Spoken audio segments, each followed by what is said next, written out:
Last year was full of supercars for us. Here are just a few, and the car we chose as our car of the year from more than 100 that we featured. Porsche's 911 Turbo defined the supercar era, and through various changes its appearance has altered little. But under this skin is something so completely different and modern that it can hardly be considered the same car.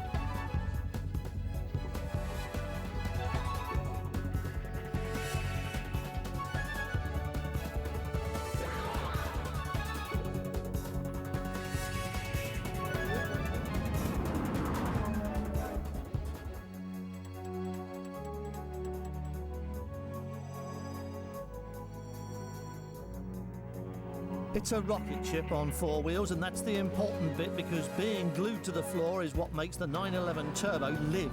Even if the numbers don't always excel, less power than this, not so much torque as that, 0.1 of a second more to 100 than the other, the Turbo is faster, point to point, than whatever you like.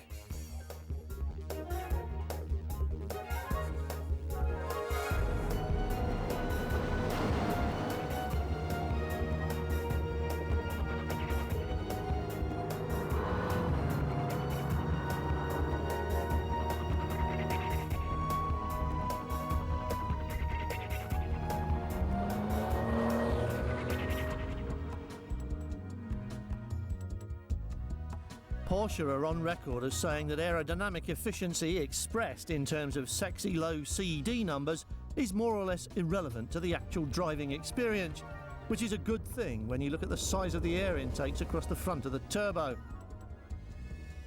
So Porsche follows its traditional route and creates downforce, the positive energy that changes performance into road holding and then combines it with astonishing mechanical grip that makes off-the-line acceleration a neck-snapping experience outwardly manifested by a rather appealing power squat.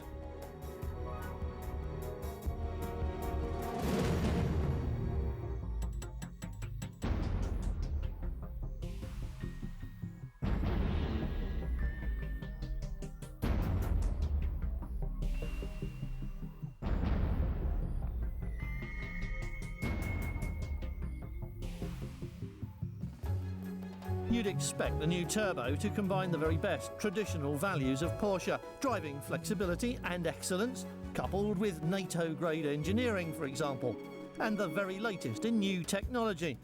And of course, you're not going to be disappointed.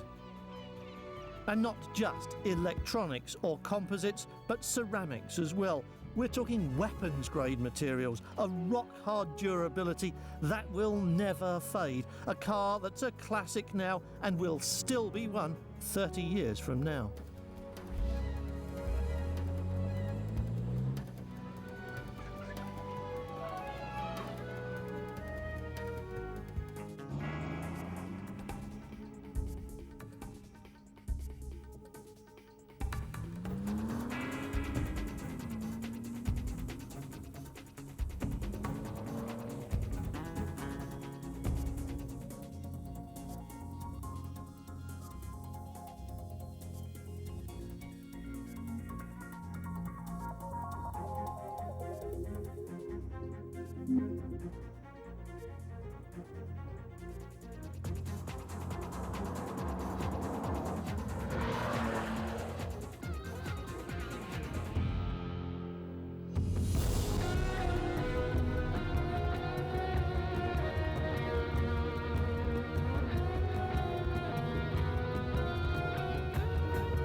When Ferruccio Lamborghini paid Enzo Ferrari a visit to explain where he was going wrong building Ferraris, it's hard to believe that he received much of a welcome, especially since he immediately set out to prove the point alone.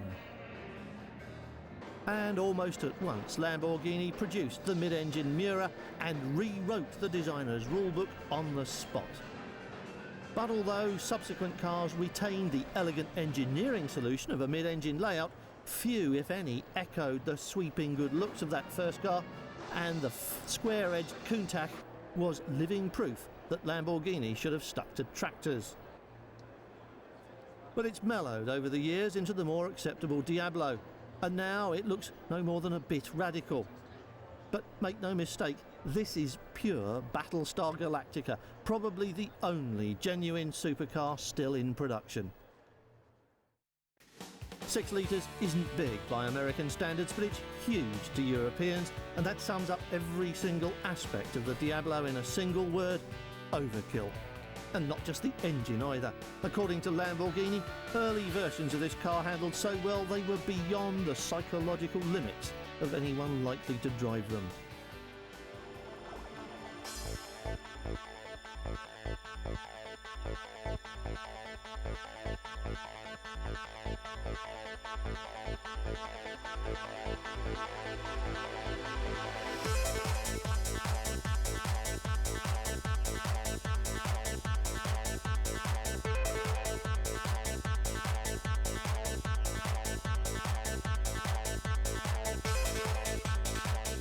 Competitors, the F40 and 50, the McLarens still, and perhaps the occasional one-off specials we've seen in Auto Mundial over the past few weeks, like the Mercedes and the Striker, if they ever do make it to the production line.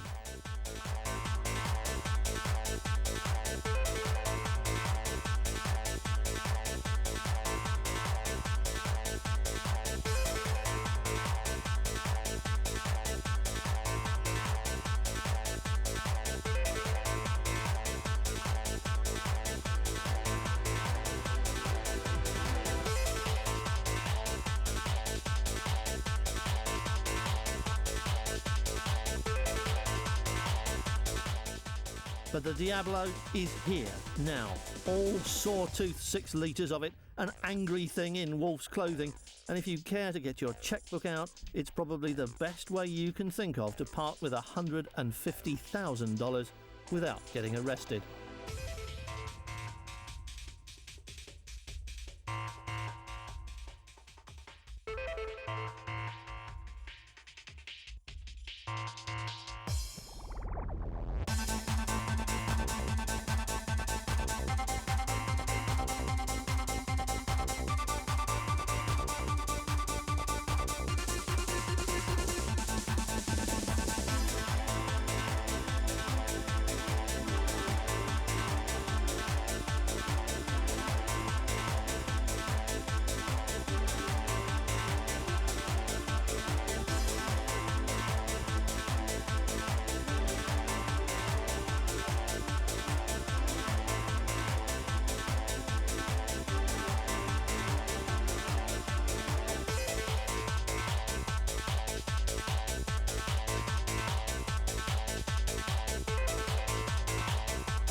If you had a spare $250,000, more than enough money to buy a 360 Modena or even a 550, is it likely, do you think, that you'd decide instead to have a nice big comfy Mercedes coupe?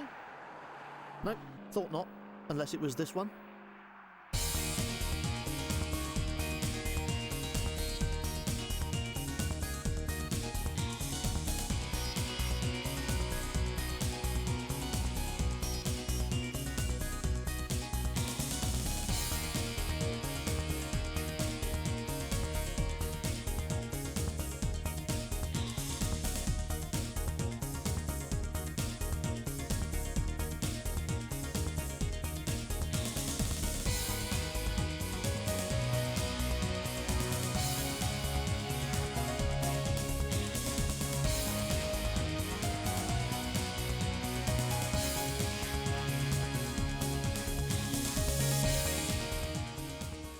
And they can say that again. Limited to a production run of 55 cars, the AMG CL55 F1 is the basis of the current Formula One safety car, which heads the field during periods of full course yellow. Its big V8 engine gives it more than enough power to come out of pit lane and build up speed quickly, and that's an essential element of a successful safety car period. Though the race cars are virtually at idle while the track is cleared of whatever problem has occurred, that puts big demands on normal passenger cars, and even the AMG Mercedes is stretched to run fast enough for the race cars not to overheat by going too slowly. They must have airflow through their radiators and engine compartments, or they will just go bang. So it takes an exceptional road car to ferry the personnel and equipment that the regulations demand and carry them at a speed that's not harmful to the race cars nor dangerous to the occupants of the safety car. Unsurprisingly, horsepower and performance are only part of the equation. Most supercars can accelerate quickly, and lots of sports cars can do it as well.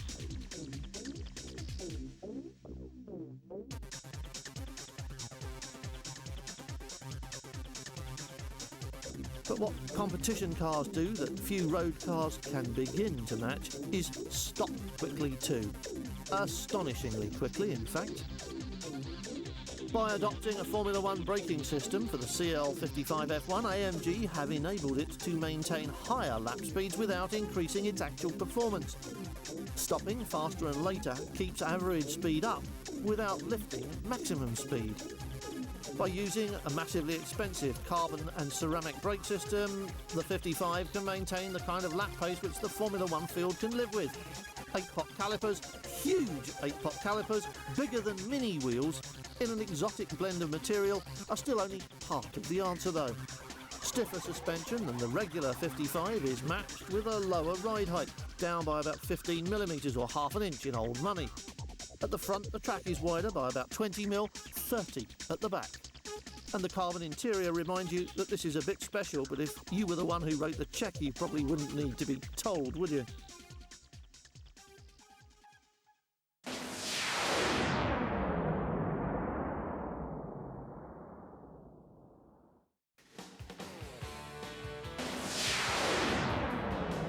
Coming up, the car we chose as our car of the year, but first there's one more Wizzo Roadster to look back on.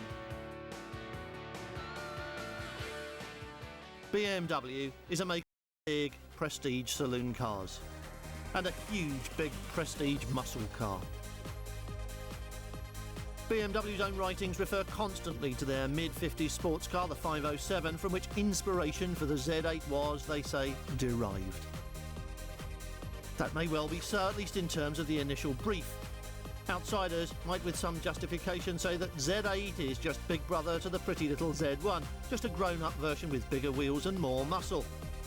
And yet others will say that it's a true successor to the legend of the Cobra, the original muscle car, the performance benchmark by which modern cars are still judged and so often found lacking. On paper, the Z8 certainly has all the right credentials to be mentioned in the same breath as Carroll Shelby's California Screamer, banging out 100 kilometres an hour in less than 5 seconds, taking another 10 raucous seconds to double it, all thanks to a 400 horsepower V8 that's just a teaspoonful short of 5 litres. We've seen it before in the M5, and its huge power output, matched with an even more massive torque delivered through a curve that's basically horizontal after 1500 RPM, makes this a brilliant engine in any car. It's got every kind of tech available, from design and electronics, and if you wrote the spec for your dream V8, this unit would still have things you hadn't thought of. And its best features can't be expressed in writing, only experienced in driving.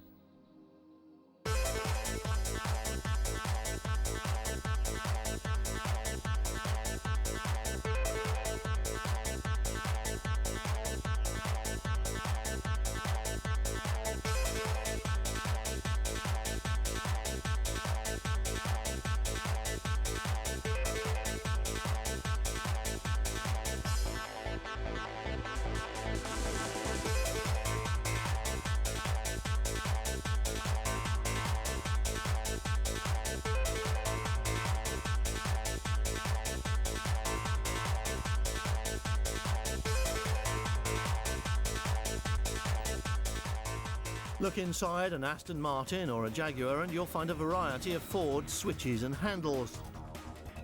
Look inside a BMW Z8 and you'll find switchgear and controls specially designed and made for the Z8 and available nowhere else in the range. Even the indicator stalk is a one-off, reflecting the continuing theme of aluminium that's a feature of a beautifully detailed interior that carefully follows the retro look, even hiding the satellite navigation system that's mandatory at this level behind a concealed flap so that it doesn't spoil the look of the interior. But what could when it's topped off by that fabulous steering wheel?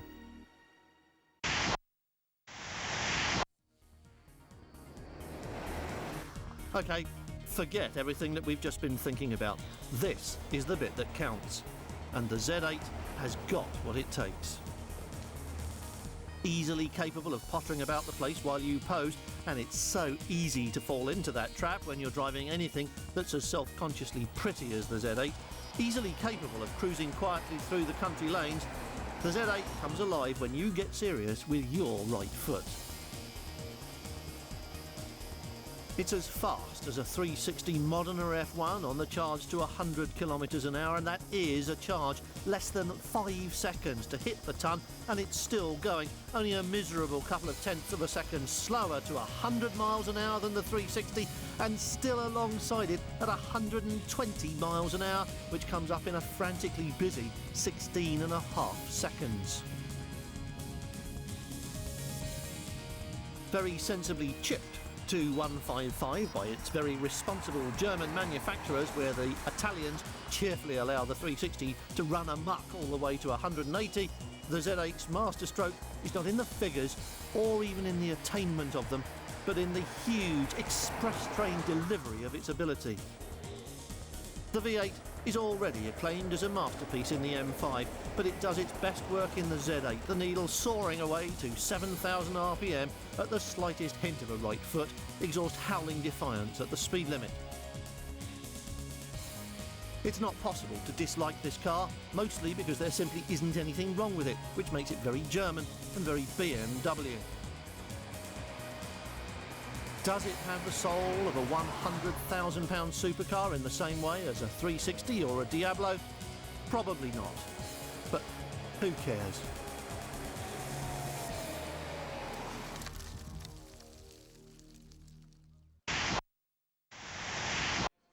And now the car we chose out of more than 100 current production models as our car of the year, the Alfa 147.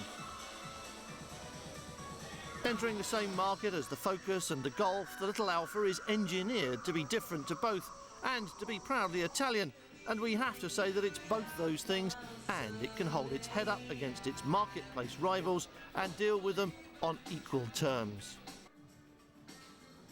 In fact, and despite their protestations to the contrary, it feels a lot more like a Golf than it does its predecessor. Solid and robust are perhaps not words previously associated with Alfa Romeo, but this car is both of those things. The engine range includes a 1.9 turbo diesel, which is so far only available in some markets, which is a shame because the 5-cylinder JTD is widely admired and would certainly have found buyers and added depth to the range. The UK driving launch for the 147 saw the arrival of the 5-door model in the range, which was initially launched only as a 3-door. This one is a 2-litre twin-spark version, a 130 miles an hour car, which so far is only available to UK buyers with the electronic clutchless gear setup, using a sequential gear shifter and or wheel-mounted paddles in any combination. Those paddles replace the steering wheel buttons of the 156, and though easier to use, don't eliminate the confusion that sets in when your arms are crossed. One paddle changes up and the other down, but once the wheel has started spinning, which is which? But that's when you grab the shift lever for a push or a pull. No need to think about it, just do it. Very useful indeed, and still the pleasure of banging down through the gearbox with the paddles when you're braking for a corner. Bigger paddles that don't turn with the wheel are the only answer to the dilemma of wheel-mounted gear changing, and let's all hope we get them soon. Alfa engineers knew that if they wanted to make this the class leader, it would have to go head-to-head with the Focus in lots of areas, including its road handling and general poise. They may not have matched it exactly, but what they have got is a sort of Italian Focus, a concentrated effort which does make it sharper than the 156, but maybe not as effortless as the Ford.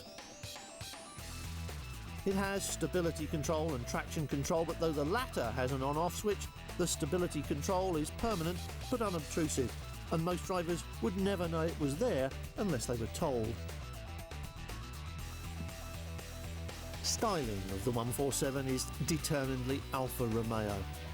The front view might be a bit love it or hate it, especially when it demands an asymmetrical positioning of the number plate, but it's fresh, modern and recognisably Alfa. The 2-litre twin-spark is slightly detuned for the latest emission regulations, 150 horsepower leading to 130 miles an hour maximum, and the standing start to 100 kilometres an hour in well under 10 seconds, which is credible stuff and only to be expected. And it's all done, remember, with a very satisfactory exhaust note that lets you know you're doing well. Early production models came only with that automatic paddle shift gearbox which Alfa calls cellar speed, but once production was up to speed, the wider range became available, so now there's a 5-speed manual model as well as 5-door versions of the body. But whichever engine, the 147 has a fly-by-wire throttle, meaning there's no mechanical link between the accelerator pedal and the engine. The ECU, in other words a computer, translates movements of the pedal into electronic controls for the throttle body, improving performance, consumption and emissions. And the twin-spark also has a variable geometry intake system which changes the length of the ports according to the situation. And if you're beginning to get the idea that this car is microprocessor heavy, then you're certainly on the right track. And the interior is likewise jammed with gadgets, all of it based around a central control screen. Multiplexing, the current marketing buzzword for trick wiring so clever and technical we can all just stick to calling it multiplexing, means that the various electronics can all communicate with each other at warp speed like computers do, and in real terms that means that gearbox, ECU, ABS and VDC chassis control system are able to integrate and do their stuff with enormous efficiency. And it also means there's a wealth of stuff to play with, and a lot of us will be choosing the options here, since the 147 standard spec includes all the air conditioning and airbags you'll ever need. So, at the expense of a little bit of dashboard space and the occasional cup holder, you can have the electronic control panel and the posh hi-fi, and you'll be armed to the teeth with a satellite navigation system that can even stop you getting lost in the Scottish Highlands. More impressive still, it can make the Alfa Connect system available, and that can make almost anything you want available. It's the same as the systems already being used in America, for example, and relies on the interaction between the cell phone and the sat-nav for its cleverness. You call the Connect operator, say what you want, and moments later the information pops up on your sat-nav screen, complete with directions about how to get to the nearest outlet for whatever it is.